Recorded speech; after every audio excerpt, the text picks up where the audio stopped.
And before we get started today, my friends, go to the link at the bottom of this podcast description or YouTube posting and click on Life Points, take surveys, and get paid for your opinions.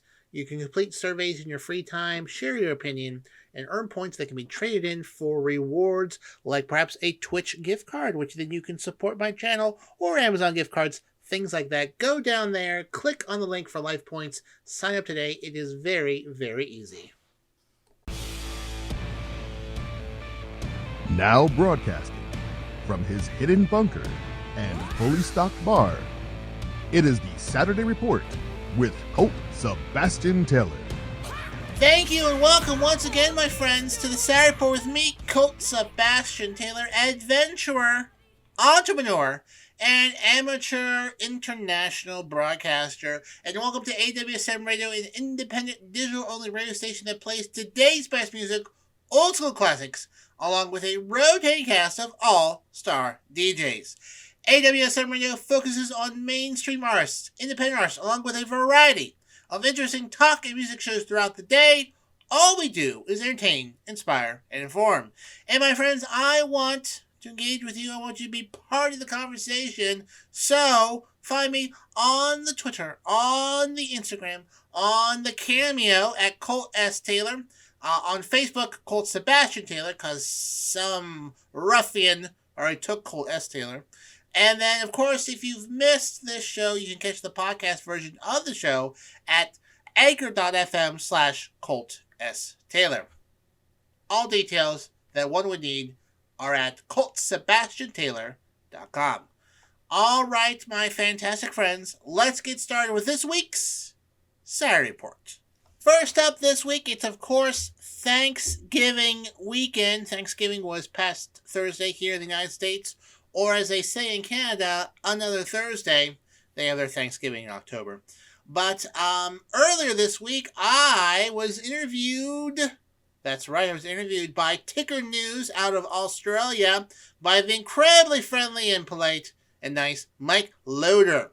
And we talked for about 5 minutes about this show right here on AWSM Radio, how it's heard internationally, and gave some very fun little facts and figures about this great radio station. So just want to take a moment to thank my pal, Mike Loader, and Ticker News for interviewing me. Not the first time I've been on Ticker News. I have to be their favorite at this point. But be sure to follow Mike at Mike Loader, Loder 7 on Twitter, as well as Ticker News on Twitter, as well at Ticker News SCO. And then, of course, Ticker News in terms of their website, which you can follow because they cover news throughout the day. I would say they hired me, but they could never afford me because I'm just saying. But Ticker News, let me make sure I have the address right here because I don't want to misread it. It is tickernews.co, tickernews.co.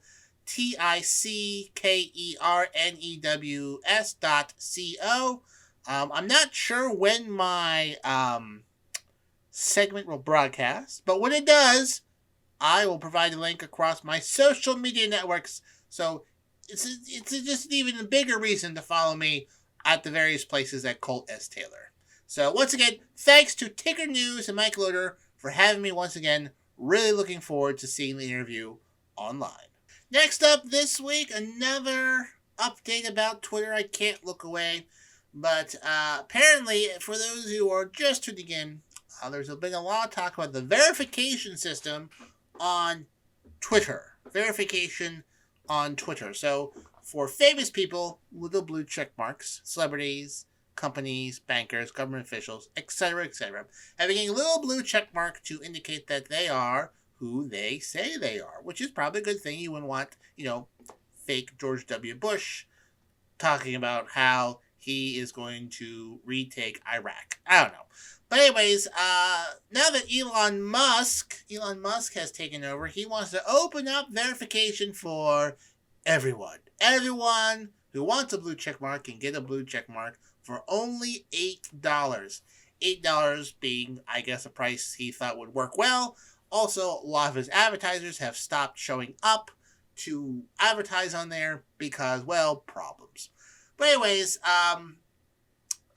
so there's a few Twitter updates here. But anyway, verification is that it's going to be starting apparently next Friday, and there might be 3 different colored check marks for people.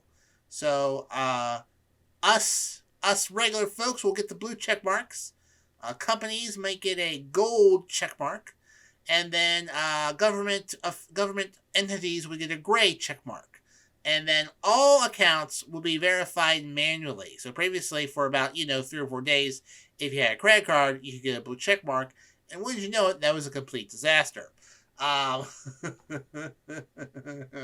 So they're going to be doing it manually now, not automated. I don't know how long that's going to take, since now 90% of their workforce is no longer there. But that is apparently what is going to go on from now on. Now, will I, Colt Sebastian Taylor, get a blue check mark? Oh, probably. Why not kick the tires and see what's going on? I wouldn't mind. Listen, if every Joe Schmo who thinks they know that vaccines contain chips that's going to zombie control people any day now get a blue check mark, shouldn't I, Colt Sebastian Taylor, get a check mark? I think so. So, yep, I'll probably do that. We'll see how long I'll stay on there before I get kicked off, but I'm pretty confident I can trend the line. Now, another thing that apparently Elon Musk is offering is a general amnesty for everyone who has lost their accounts. So, all those folks saying terrible things like, oh, vaccines make zombies, and don't get a vaccine, and swallow bleach, and COVID-19 is a big old hoax, and, other things like, oh, the Holocaust never happened. All those wonderful people, the most terrible people on social media, well, guess what? They're coming back to Twitter, I guess. So, I would say you should make a very handy use of the mute and block button, because it's about to get a whole lot worse on Twitter, because every person with just the most annoying people you can think of, they're coming back. So, cool. And you know what? That's probably why advertisers are no longer wanting to advertise on Twitter, because they don't want to see a promotion about a new coffee maker sandwiched between how women shouldn't be allowed to vote and how Germany was right in World War II. For a marketing perspective, having a coffee maker between those two types of tweets, not the best image you would want to put out there. Apparently there's widespread reports now that apparently there's software that will stop those ads from showing up near problematic tweets. But, apparently it's not working. Now, he's not letting everyone back.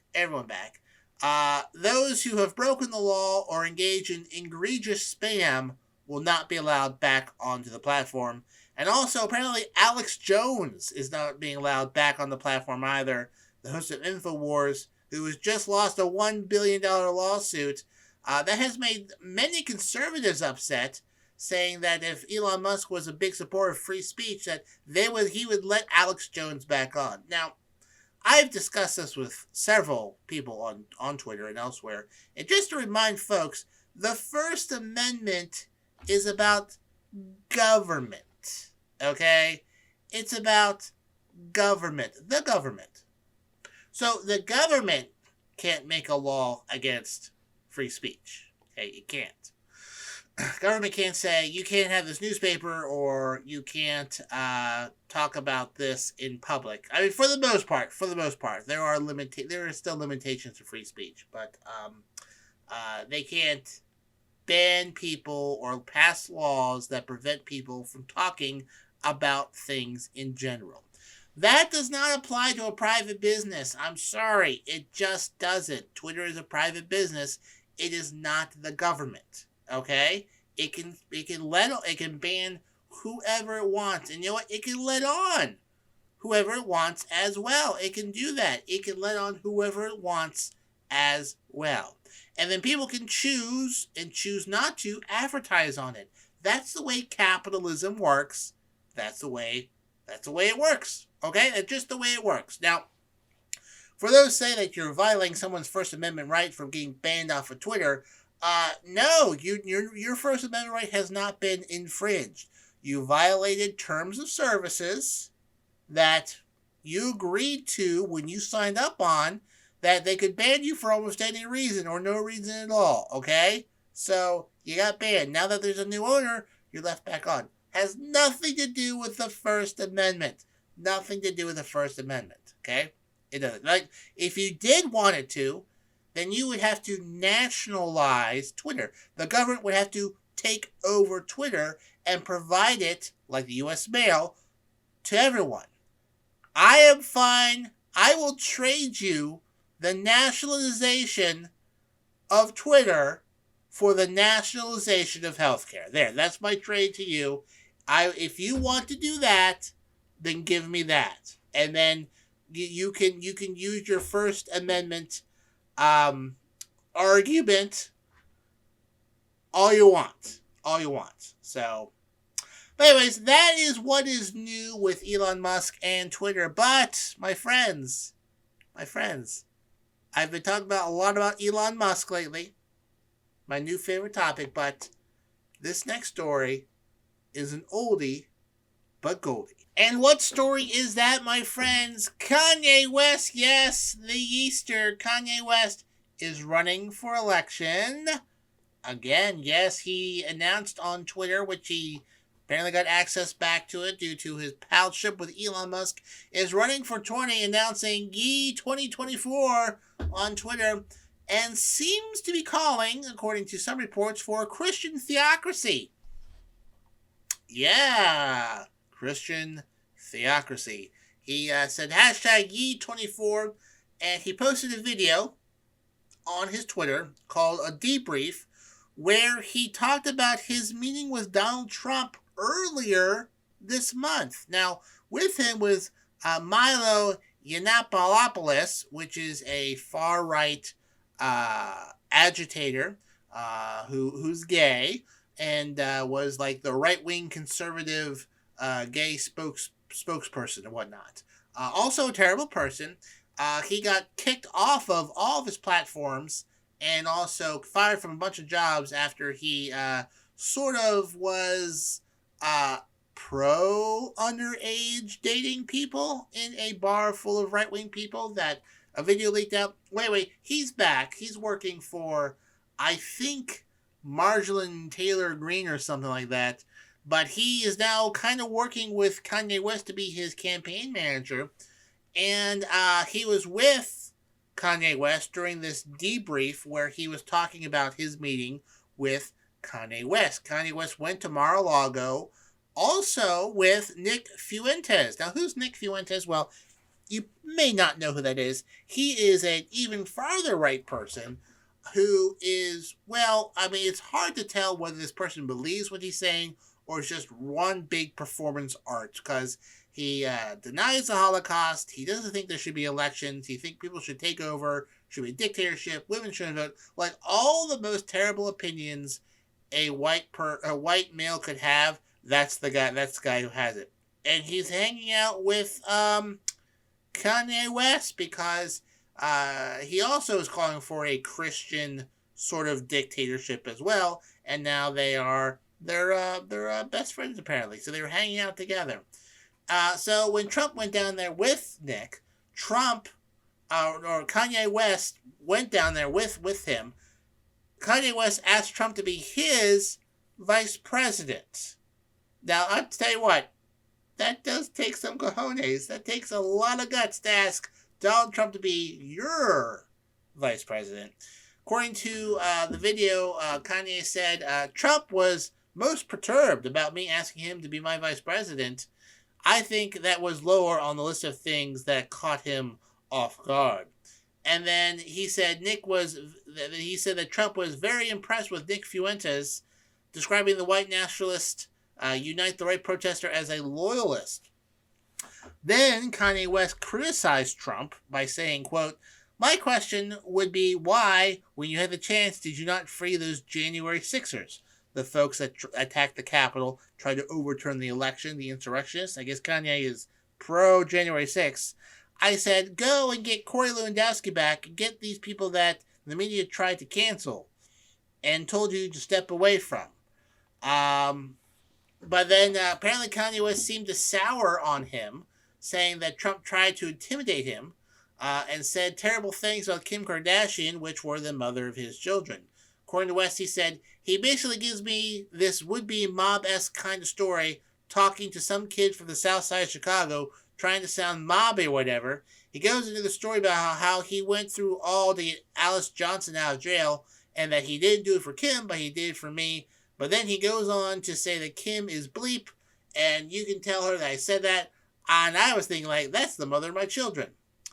And then he said that at the end of the video, he apparently kind of called for a Christian theocracy, saying, since we know, and all the Christians in America that love Trump know that Trump is a conservative, we're going to demand that you hold all policies directly to the Bible.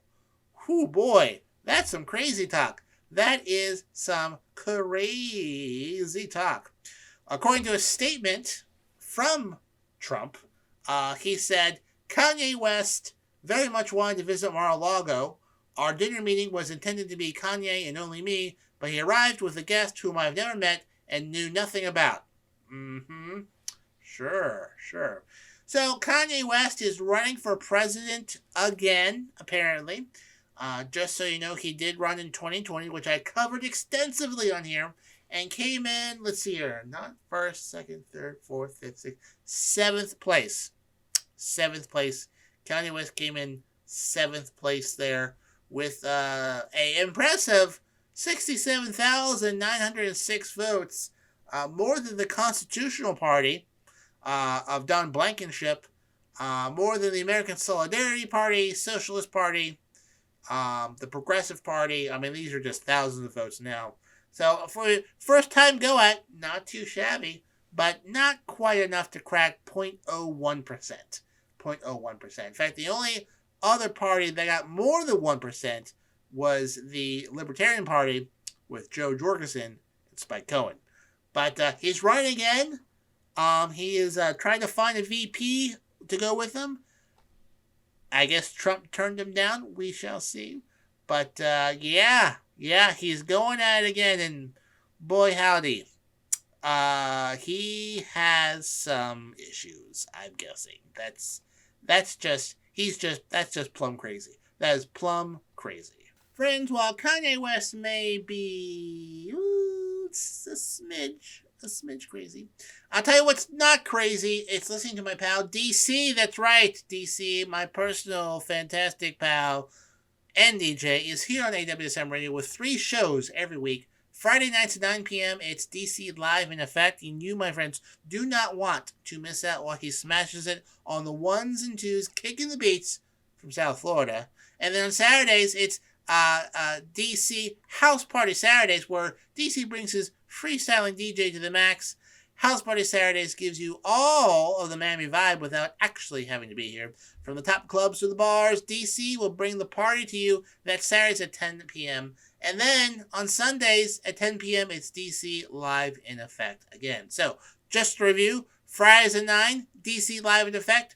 Saturdays at 10, DC House Party Saturdays. And then Sundays at 10 p.m., DC Live in Effect, once again, only here, my friends, on AWSM Radio. My friends, next up, Black Friday, the day after Thanksgiving here in the United States. A day of sales and purchasing and occasionally deaths when people get into fights in malls. It is one of the largest shopping days of the year. And it's back, baby. Last 2 years have been a little mute because of the COVID-19, but now that everyone's vaccinated, or those who aren't vaccinated are well, you know what? They're either dead or they're just complaining about sheeple. Doesn't matter. Anyway, Black Friday is back. Do I go on Black Friday? No, I do not. I'm not much for big crowds. Not really my thing. And parking is always terrible on Black Friday. In fact, I was driving around on Black Friday past a few places, and parking lots were packed. In fact, near me, there is a place called the Philadelphia Outlets. And every Thanksgiving, they open at midnight. And I'll tell you what, there is a traffic jam on the highway to the exit for people to get there at midnight. Like, cars on the highway, they have to put police out at midnight to direct traffic on the highway because people just get there and they have to wait in their cars 1 or 2 hours to get a parking spot to go in and shop. And I've driven by there a few times and whatnot. And even today, driving by later in the day, there was a line of cars on the exit ramp to get off, and the parking lot was packed. And I believe, didn't go in, there were people standing in line outside of this outlet. I guess they hit some sort of fire marshal law. I don't know. I'm saying, crazy. Do I go out on shopping on Black Friday? No, I do not. I do go out on Small Business Saturday. So friends, if you're listening to this right now on Saturday or Sunday, go to the small business this weekend. It does help. But anyways, I only bring this up because I, like many people, shop a lot online. And as much as I want to shop elsewhere, Amazon does have wonderful shipping and really good prices. They're good with their job. But if you ordered anything, let's say today, or let's say if you ordered anything on Black Friday or this weekend, or the days leading up to Black Friday, it may take a little bit longer for your packages to get there. Why, you ask? Because on Black Friday, workers from 40 Amazon warehouses walked off the job to protest working conditions and pay around the world. Now, what's an Amazon warehouse? My friends, when you buy something on Amazon, there are warehouses strategically positioned all over the world to get those things to you. There's not just one big warehouse, where it gets it to you. Things get to you in 2 days because chances are there's a huge warehouse near you that has all those things. Now, if they doesn't, they have software. If they can't get it to you in 2 days, you don't get that free 2-day shipping. But yeah. So there's a warehouse near me outside of Philadelphia. If I need batteries, they've got the batteries. They send to me. If someone in San Francisco needed batteries, they wouldn't come from here. They come to a warehouse near them in California. So there are tons and tons of Amazon warehouses around the world. That's how they get things to people. It just is. Now, not every country has an Amazon warehouse. For example, when I was in Ireland for a few weeks, I needed something. Instead of ordering stuff from the United States, which would take, a week to get here, I ordered it from the United Kingdom, which is much closer and could get there in 2 to 3 days. Not a big deal. But anyways, there's a lot of concerns about the working conditions in these Amazon warehouses. They have a surprisingly large turnover rate. They have digital algorithms that want people need to make these sort of benchmarks of filling orders, so many orders in an hour, or they get penalized or they get fired. And the pay is all right, but some places not great. So Amazon warehouses in 40 countries and 5 continents has strike on Friday. So your packages may be a bit delayed next week because no one worked on Black Friday. Now, the reasons why people went on strike varied from place to place. In Germany, they were protesting computerized productivity monitoring and target setting pieces at high demand of their output. In the United Kingdom, they wanted a pay raise in light of global inflation. In the United States, they wanted better working conditions. So protests happened outside of Amazon warehouses. People protested outside of Jeff Bezos' Fifth Avenue Manhattan apartment. And there were demonstrations outside of Whole Foods. Why Whole Foods? Because Amazon also owns Whole Foods. So I, for one, and I'm a big supporter of unionization. A lot of things in this country have kind of gone downhill once union-related things were broken in the 1980s. I understand why, the reasoning, but things didn't quite get better. Now, there have been very large efforts to unionize warehouses. Like a lot of these protests, they're not union. These are just people walking off the job. There are a lot of efforts to unionize Amazon warehouses. One warehouse in Staten Island succeeded, but other efforts have not. Amazon has pushed back very hard against these union efforts by, I guess, offering more or making their case. I don't know, but there is a very, very hard push to improve the working conditions in these Amazon warehouses. Next day, same day of shipping is hard to do. Employees have reported physical injuries due to the breakneck pace of warehouse work, mental health complaints from the stress of a computer telling you that you need to work harder, and and it is a hard place to work. I would not want to work inside an Amazon warehouse. So I hope these folks get what they need to get to be properly compensated for the work that they do. Now, obviously, for consumers, you might be cost things a little bit more, but that's the way things are. Maybe these other small businesses might have a little bit more competition if Amazon paid their workers a bit more. I mean, some places you can get same-day delivery. If you're close enough to warehouse, if you order batteries at 8 p.m. at night, when you wake up at 6 a.m., there's a package on your door of batteries. Yeah, that's crazy. That's crazy. But anyways, Amazon warehouse is striking this week. Will there be other strikes during the holiday season? Probably depends on how effective this one was. Moving on to some music news. Guess who's back, my friends? Jenny from the Block, J-Lo. Yes, Jennifer Lopez is back. Her first album, and I believe 9 years, is back. This Is Me Now. This is 20 years after the Ben Affleck inspired album This Is Me Then. So, as you know, J-Lo and Ben Affleck were a thing, then weren't a thing, now they're a thing again, and now he has inspired another album from Jennifer Lopez. Her social media went dark. I guess she erased all of her pictures or took them down, so they're just blank for a few days, and then announced early Friday morning that she was releasing a new album. She wrote on her Instagram, "This is me then, this is me now." And she is recreating the original album cover for 2022 in People magazine, so you can check it out there. The new project chronicles the emotional, spiritual, and psychological journey that she has taken over the past 2 decades, according to a press release.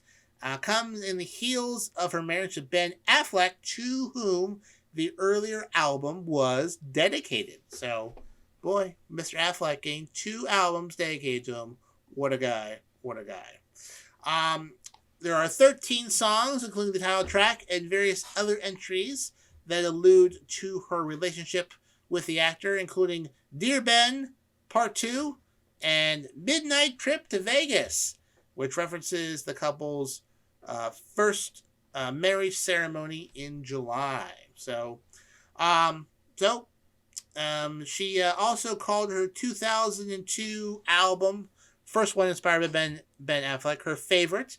Last year, she posted a throwback post to honor the project, which was charting on iTunes and at the time. Featured footage from several iconic music videos from the album, including Jenny from the Block, All I Have, I'm Glad, and Baby, I Love You. She said, "Of all my albums, this is very special to me, but This Is Me Then is my favorite album I've ever done so far." She has a new album out. She has sold more than 80 million records worldwide. Her last album release was in 2014 with AKA. And then finally she says, "I know a lot of you have heard me say that before. So to honor my J-lovers, helping it re-enter the chart again after 90 years, here's a little TBT throwback then. This is me then." On that previous post. So yeah, she has a new album out. Will I listen to it? I'm sure I'll catch a song or two. I'm not a big Jennifer Lopez music fan, as in I am listen to it, but she is undoubtedly a very talented artist, and very glad that she's happy with Mr. Affleck, and she's releasing a new album. So catch it if you're a fan of J-Lo. She's got a new album coming, and you should definitely check it out. My friends, one of the first times you might hear J-Lo's new music is on the Rock Sessions. Rock Sessions, there's no SH in there. Rock Sessions is our drive time show here on AWSM Radio, making sure your evening commute home is fun, featuring the hottest music on the charts and some other surprises in between. My friend Rox will make this show rock style, Monday, Tuesday, Wednesday, Thursday, and Friday from 5 p.m. to 7 p.m. only here, my friends, on AWSM Radio. Friends, last week I talked about CNN's New Year's Eve's plan. Well, this week NBC announced their New Year's Eve plan. A New Year's Eve special being hosted by Dolly Parton along with Miley Cyrus. That's right. In a Instagram post, hashtag New Year's Eve co-host Dolly Parton. Miley Cyrus announced that she will be hosting the NBC's annual New Year's Eve special with Dolly Parton. In the photo, Miley Cyrus is wearing a sleek navy blue cocktail dress with blonde tresses, and then Dolly Parton a stunning metallic gold dress of her own. So, tell you what, Dolly Parton still looking pretty good. So NBC also shared a fun promotional video of Miley Cyrus and Dolly Parton's on the network's official Instagram page, which states Miley's New Year's Eve party is about getting glamorous and dressing your best. Parton chimed in, "Well, we do that every day, don't we?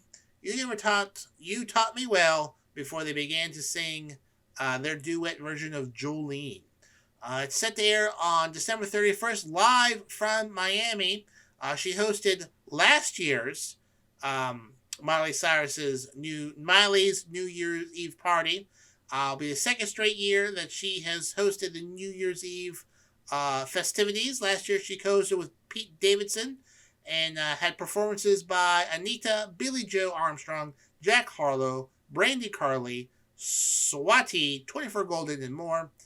And so I'm sure that she will be singing with Dolly Parton as well. Dolly Parton will be coming off her introduction to the Rock and Roll Hall of Fame, as well as receiving an award of $100 million from Jeff Bezos to distribute to charities and causes of her choice. Obviously, he decided not to spend that money on his employees. He gave it to Dolly Parton. But if you're going to give $100 million to someone, number one, it would be me, but number two would, of course, be Dolly Parton. In other celebrity news, do you remember the reality show Chrisley Knows Best? It was on USA in 2013, and then for half a day afterwards, with Todd and Julie Chrisley. I honestly don't know what they did that made them famous, but guess what? They're going to jail. They're going to jail for a combined 19 years federal prison for bank fraud and tax evasion, and I couldn't be happier because I found them to be really, really annoying, and boy howdy, it came to get them. So Todd Chrisley is going to prison for 12 years with 3 years of supervised release, and then Julie Chrisley is going to prison for 7 years with 3 years of supervised release. Now, they won't serve the full terms. I mean, they'll probably do a quarter of it and then get released early. That's usually how that goes. But they were popped for defrauding community banks more than $30 million in fraudulent loans. Federal prosecutors say that they submitted false bank statements to make it appear they were wealthier than they were when they had loan applications in 2007 and 2012. Prosecutors say that the couple spent money on luxury cars, real estate, travel, and then used fraudulent loans to pay off old loans. Todd Chrisley eventually filed for bankruptcy and walked away from $20 million of debt. So these guys are just a pair of scumbags, and they finally got caught, and boy howdy, they're going to jail. They were also convicted of tax evasion and conspiracy to defraud the Internal Revenue Service. And Julie Christie was found guilty on wire transfer fraud and obstruction of justice. And the lawyer, Peter Tarantino, was sentenced to 3 years in prison.